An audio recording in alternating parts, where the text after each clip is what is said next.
다음으로 재산 분할 대상인지가 구체적으로 문제가 되는 경우를 취합해서 하나씩 알아보도록 하겠습니다.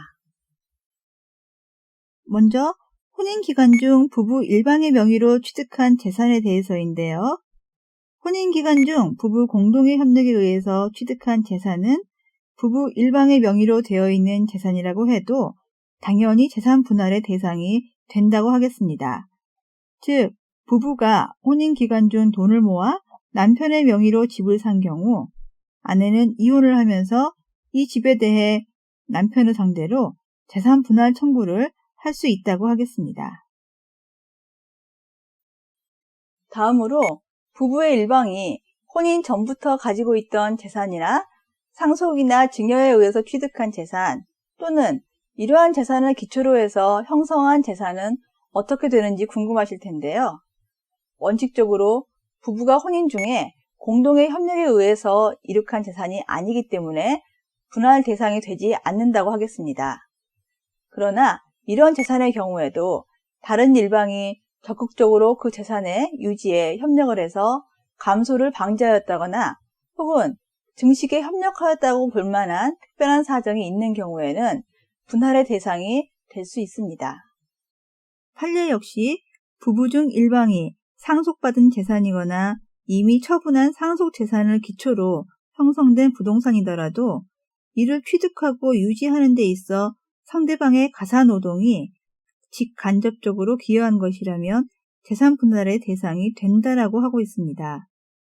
따라서 부부 일방이 혼인 전부터 가지고 있던 재산이나 상속, 증여받은 재산에 관하여도 그 부부의 혼인 기간이 상당 기간 지속되었다면 다른 일방이 그 유지에 기여를 했다고 보아서 이를 재산 분할의 대상에 포함시키는 경우가 많습니다. 물론 이와 같은 재산들의 경우에는 재산 분할의 대상이 되더라도 다른 일방의 기여도가 혼인 중 공동의 노력으로 형성한 재산보다는 훨씬 적게 인정될 것입니다. 퇴직금에 대해서는 조금 이해하기가 곤란할 수도 있습니다만 최대한 쉽게 설명을 드려야겠네요. 우선 분할 대상인 퇴직금 및 시간적인 범위에 대해서 이해를 해야 하는데요. 먼저 이혼 당시 부부 중 일방이 이미 퇴직금을 받아서 가지고 있는 경우에는 이미 수령한 퇴직금은 재산 분할의 대상이 됩니다. 다만 퇴직금 중 재산 분할의 대상이 되는 부분은 부부 일방이 혼인 기간 중 제공한 근로의 대가에 해당하는 부분에 한한다고 할 것이기 때문에 퇴직금 중 부부 일방이 혼인 기간 전에 제공한 근로의 대가에 해당하는 부분에 대해서는 재산 분할 청구를 할 수 없다고 하겠지요. 그러나 장래에 받을 퇴직금에 대해서는 재산 분할의 대상이 되는 재산에 포함시킬 수 없다는 것이 판례의 태도입니다.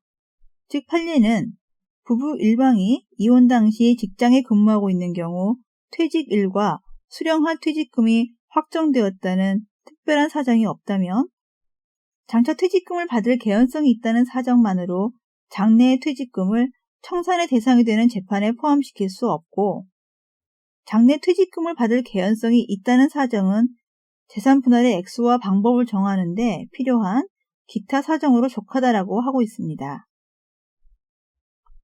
한편 판례는 재판상 이혼을 전제로 한 재산 분할에 있어 분할 대상이 되는 재산과 그 액수는 이혼 소송의 사실심 변론 종결일을 기준으로 하여 정해야 하고 그 당시 직장에 근무하는 부부 일방의 퇴직과 퇴직금이 확정된 바가 없으면 장래 퇴직금을 분할의 대상으로 삼을 수 없음이 원칙이지만 그 뒤에 부부 일방이 퇴직하여 퇴직금을 수령하였고 재산분할 청구권의 행사 기간이 경과되지 않았으면 혼인한 때로부터 사실심 변론 종결일까지 제공한 근로의 대가에 해당하는 퇴직금 부분은 분할의 대상이 된다고 하고 있습니다.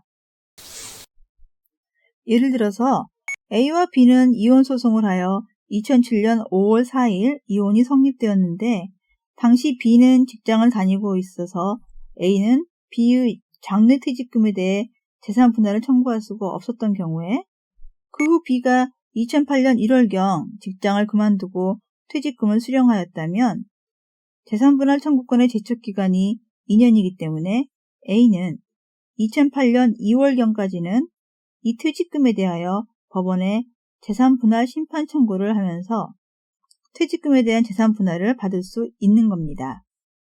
이 경우에도 재산분할의 대상이 되는 B의 퇴직금은 퇴직금 전체가 아니라 이혼소송의 사실심 변론 종결일까지 B가 제공한 근로의 대가에 해당하는 부분만이 될 것입니다. 부부의 일방이 혼인기간 중 공동의 협력으로 이룩한 재산을 제3자에게 명의신탁한 경우 이 명의신탁된 재산은 재산분할의 대상이 됩니다.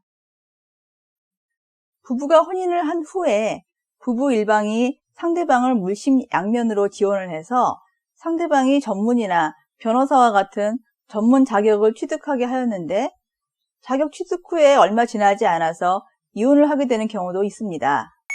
이와 같이 현재는 분할의 대상이 되는 재산이 거의 없지만 앞으로 상대방에게 수익이 예상되는 경우에는 이와 같은 사정을 고려해서 재산 분할의 액수와 방법을 정해야 합니다.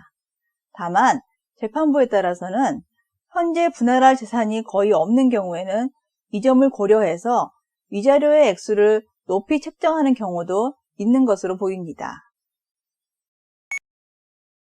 일반적으로 별거 이후 부부 일방이 취득한 재산의 형성이나 그 유지에 타방이 기여하는 경우는 드물다고 하겠습니다. 그러나 별거 후 취득한 재산의 경우에도 타방이 그 재산의 형성이나 유지에 기여했다면 이 재산은 분할의 대상이 될 수 있다고 하겠지요. 판례도 별거 이후 처가 계속하여 남편의 부모들을 병구안하면서 봉양하고 자녀들을 교육시켜 내조를 한 사안에서 별거 이후에 남편이 취득한 재산에 처의 기여도를 인정한 경우가 있습니다. 부부 일방이 혼인 중 제3자에게 부담한 채무는 일상 가사에 관한 것인지 여부에 따라 달라지는데요. 개인 채무이지만 일상 가사에 관한 것이어서 부부의 공동재산의 형성에 수반하여 부담한 채무인 경우에는 청산의 대상이 됩니다.